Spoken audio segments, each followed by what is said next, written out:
যাতে দেশটা স্থিতিশীল থাকে, দেশের অর্থনীতি স্থিতিশীল থাকে এবং যাতে করে আমরা সামনের দিকে এগিয়ে যেতে পারি নতুন বাংলাদেশ গড়ার। আর দ্বিতীয় কথা হচ্ছে আমাদের এই যুগপৎ আন্দোলনের সময় আমরা যে 31 দফা সংস্কারের প্রস্তাব দিয়েছি, যে রাষ্ট্র মেরামতের যে প্রস্তাব দিয়েছি আমরা সবাই মিলে ঐক্যবদ্ধভাবে এগুলো বাস্তবায়নের জন্য আমরা জনগণের কাছে তুলে ধরব।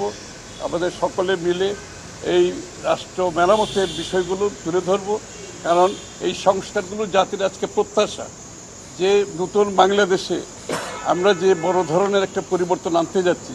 সেখানে আপনারা জানেন তারেক রহমান সাহেব ইতিমধ্যে বলেছে যে 2 কক্ষ বিশিষ্ট একটি সংসদ হবে, তারপরে এই প্রধানমন্ত্রী এবং প্রেসিডেন্ট মন্ত্রীদের মধ্যে ক্ষমতার ভারসাম্যের কথা বলা হয়েছে, তারপরে 2 বারের বেশি প্রধানমন্ত্রী কেউ থাকতে পারবে না, এই কথাগুলো বলা হয়েছে। অনেকগুলো কথা বলা হয়েছে যেটা বাংলাদেশের জনগণের প্রত্যাশা এই নতুন বাংলাদেশ গড়ার জন্য। সেই বিষয়গুলো আমরা সবাই মিলে তুলে ধরব মানুষের কাছে এবং এগুলো আমরা বাস্তবায়ন করব ইনশাল্লাহ আগামীতে। এবং আপনারা সবাই জানেন তারেক রহমান সাহেব কিন্তু একটা জাতীয় সরকারের ঘোষণা দিয়েছেন। এই যে সংস্কারগুলো এগুলো আমরা যোগ্যপথের মাধ্যমে 31 দফা আমরা প্রণয়ন করেছি এবং এটা বাস্তবায়নের জন্য উনি বলেছেন যারা এই আন্দোলন সংগ্রামে শেখ হাসিনার পতনের জন্য রাস্তায় ছিলেন, কাজ করেছেন, সবাইকে নিয়ে একটা জাতীয় সরকার হবে, যেই সরকার 31 দফা বাস্তবায়ন করবে। প্রয়োজনে এই 31 দফাতে যদি আরও কিছু পরিবর্তন আনার দরকার হয় সেটাও করা হবে।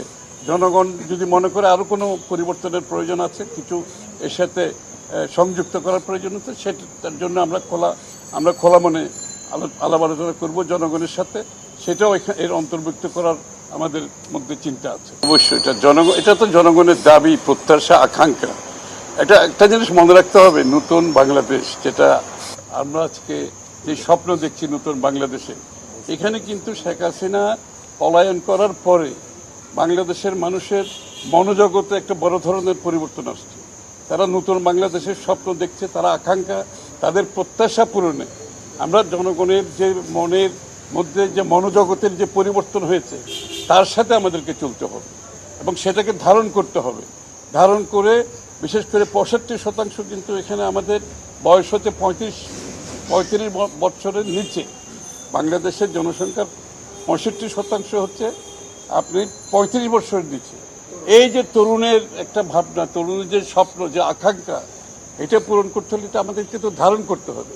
এই জন্য আমরা জনগণের কাছে যাব, আমাদের কথা বলবো। তাদের যদি কোনো প্রস্তাব থাকে, আরও কিছু প্রস্তাব এর সাথে যোগ করতে চাই, সেটা আমরা করতে যাব, সেটা আমরা করব ইনশাআল্লাহ। নতুন বাংলাদেশের মানুষের যে স্বপ্ন সেটা পূরণে আমরা সম্মিলিতভাবে আমরা সবাই মিলে কাজ করব। এখানে জাতীয় ঐক্যের প্রয়োজন। কোনো একটি দল এই কাজটা করতে পারবে না, একটা জাতীয় ঐক্যের মাধ্যমে এই কাজটা আমাদেরকে করতে হবে। মন্টু ভাই।